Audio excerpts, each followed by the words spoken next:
Looking at the incident with Alex Albon, I probably was the guy that shouted loudest and longest when Alex speared off into the runoff area, because he'd driven so well, and P3 was there for the taking. Great call from Red Bull to put him on the soft Pirelli at that stage of the race. And having said all that, I don't think it was appropriate to penalise Lewis, because it's not as if Lewis is on the outside. Lewis is on the inside. It was his corner. Lewis didn't exactly use all the road. He went to the middle of the road. And if you're on the outside of a reasonably quick corner, and it becomes really quick just after that, as we described yesterday, if you're there, you're basically in the hands of the driver to your right on the inside, and you can't do anything until he gives you a bit of room.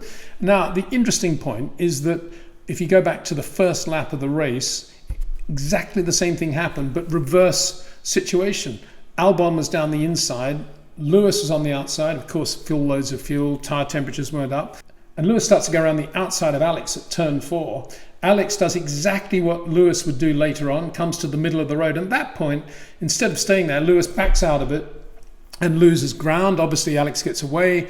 Lewis doesn't lose position, but he certainly lost a good 100 metres at that point as they accelerated out. He had to come out of the power and gave the corner to Alex. Now, that option was available to Alex Albon. So I don't see, given the way Lewis showed how you should react in that situation, I don't see why he should have got a penalty later on for doing exactly what Alex did on lap 1.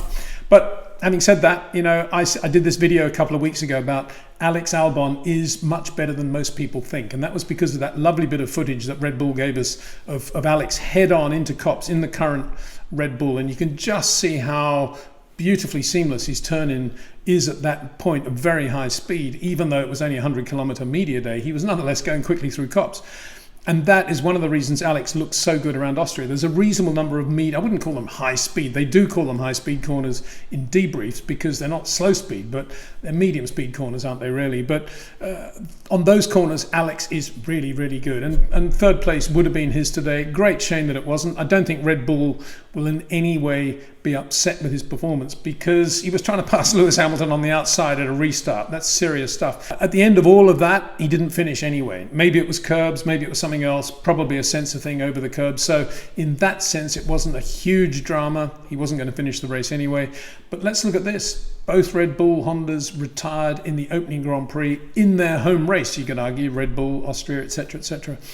As for Max, well, clean start, up there in P2, behind Valtteri in the opening phase of the race. But going into the first corner, there Lando Norris, yet again, he's on the outside of Max as they go into turn 1. And does he back away? No, he stays way on the outside and then takes a bit of runoff area and runs with him all the way up to turn 2, turn 3.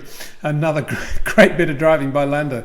But yeah, great shame for Max Verstappen. I suppose he'd be thinking, if the whole thing had kept going, and maybe I would have been second, maybe could have won that race. So this was a race with a big number of retirements, unusual for Formula One. We've got used to Formula One being pretty reliable. And here we are, the first race of 2020, and a very high attrition rate. A lot of it, the teams will say in their data analysis, due to the curbs, but ultimately it shouldn't happen. And this is a function, of course, sensors are a function of the modern Formula One technical regulations. Very, very sophisticated cars these days. Hybrid cars, of course, so many electronic gizmos all over the car.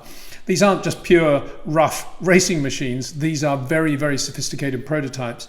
And you bash them over the curbs and things are going to go wrong.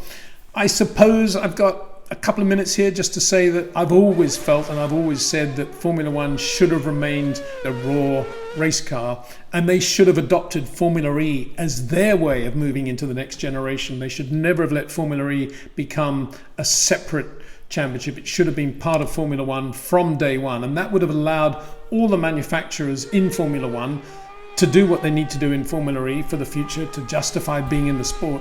But equally, it would have enabled Formula One to remain just what it was then. Loud multi-cylinder engines that the fans loved and were super, super reliable, of course. At the time, they shut the gate on the V10s and the V8s. Anyway, that's another subject. Oh, and of course, we should add that these engines are also 3 times the price of the old racing engines. But anyway, that's enough of that one. After everything that happened in qualifying, a relatively disappointing day for Racing Point, although we shouldn't forget that before he retired with what would appear to be curb-induced sensor issues, Lance Stroll was running on the road ahead of Sebastian Vettel and Daniel Ricciardo. Having those two guys in your mirrors around Austria, fairly impressive, I would imagine.